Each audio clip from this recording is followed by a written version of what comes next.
Hello, my name is Erdem. We are Cubic FM, and we create a single access point for all your online music. We actually started our journey as a music discovery app within streaming services like Deezer and Spotify. We reached out to 200,000 listeners and became the #1 app within Deezer. And while serving across platforms, we experienced how fragmented the digital music space is. As users, even though we pay $10 a month for Spotify, we still use YouTube for songs that are not on Spotify's catalog or to share music with our friends, and continue to use SoundCloud for indie electronic artists, not to mention tons of blogs and discovery services we spend our time on. With Cubic FM, we create a centralized digital music experience in which we connect different sources within a single interface and help users build a globally accessible online music library. So that means your music is now accessible to anyone living anywhere in the world using any music service.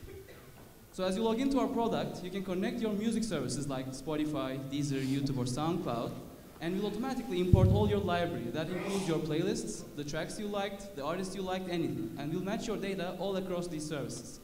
Let's say you import a Spotify playlist that contains tracks from Taylor Swift. Even after she pulls her music out of the service, those tracks would still be in your Cubic FM playlist and will be streamed to you from a different available source, such as YouTube. We proudly validated this vision at Meetup Conference. It's an annual global music event where Cubic FM was a winner among 30 final startups. And thanks to the connections we made, we're now in talks with Warner Music to reapply the technology we've built with the services they provide. It's been 4 months that we launched our standalone product. We passed 5,000 registered users and 1 million streams, and continue to grow our base by more than 15% every week. And this growth is majorly driven by traffic from social networks and referrals. In the short term, we monetize this value we add with affiliations, where we get about 5 to 7% of download and subscription revenue.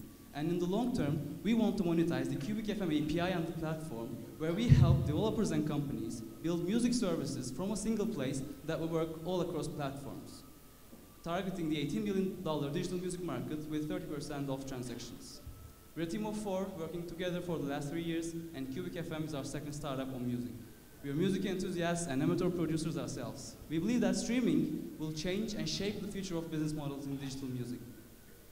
And with Cubic FM, we're not betting on any specific winner, but seamlessly connecting all platforms to redefine the library experience for our users. And to enable this, we're seeking $200,000 to start expanding our team and boost our growth. And if you're as excited about this as we are, we'd love to talk to you tonight.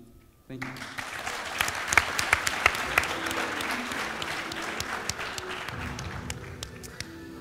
So we talked earlier. I mean, we're doing music, which I salute you for that. You're very brave. Very challenging, very hard to get money. Like, what's going to set you apart? What's going to make it easier for you to fundraise and continue to grow this business? What we're doing is, music is a hard business, and we're not. The first advantage that we have is we're not paying for any royalties or CDN costs, because we're not hosting the music ourselves. We're streaming from the partners we have, like Spotify, like subscription services like Spotify, and user-generated services like YouTube. So our main advantage is that. The second advantage, I'd say, is the team. We're like producers ourselves. We're professional discoverers, I would say. We spend like major part of our day trying to discover songs and explore new music. And we're solving the problem that we're facing. We're not doing it as an aggregator business, but we're doing this to solve the problems of music creators, blogs, artists, help people curate music from different sources from a single place and pass this on to the mass of listeners. You need to use the microphone. Okay. Eat the mic. Okay. Use the microphone when you are trying to communicate. I'll do. Okay. What is going to happen when a music service takes a dislike to you? Now, what happened when Twitter built its ecosystem was that they built an enormous elephant trap for with their API developers. And then one day they just went, well, that's it. That's all, folks. And they shut the whole thing down and started taking control. At which point they had used all of those developers to create a fantastic ecosystem and lots and lots of users. So what happens to you when the people that you're trying to aggregate think, you know what, it's been great, but we're going to shut you off?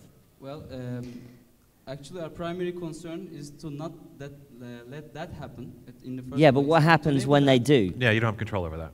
We're not in control of that, but we try to push our data to these services as much as we can. Like, if any action you take on our platform will be synced with your music services once you connect them, and like we help them. Let's say you're just browsing the web and you discover new music. We help you push that data to your streaming services by matching. For example, you encounter a YouTube song. But how do you own the user? Because we help the user gather all their library. But how do you own them? Place. How do you own them? We own them because their data is there and they build their playlist up, they build their data up. So you're building your own elephant trap. You're building your own trap, right? Vitali. I get it. Okay. Do you have an investment already? No. So far we've been bootstrapped and we're now seeking investment because we feel that we need to start growing. What are you raising? We're raising $200,000. For a team of how many?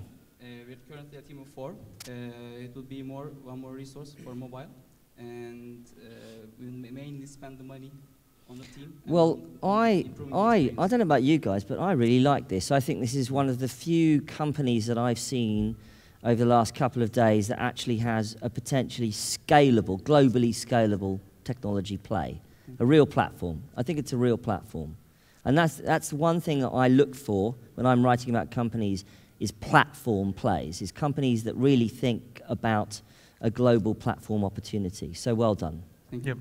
Yeah, and I think it's almost agnostic to the services, and services Yeah. will come and go. And I think this is a trend, and you know, another wonderful failure in my life, and I worked at MySpace, and we couldn't master this. We couldn't figure out music discovery, even though we were one of the biggest music platforms. But we saw Beats, they went, the Beats streaming app, they went very hard into that too.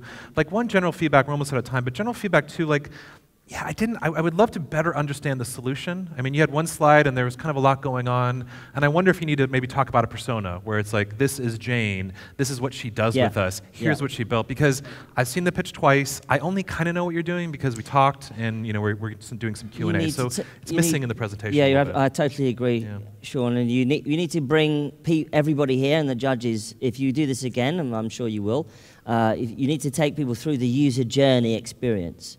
But I think there's quite a lot of potential here. Yep. So well done. Now, or? I think we're out of time, actually. Yeah, But well done. Thank you.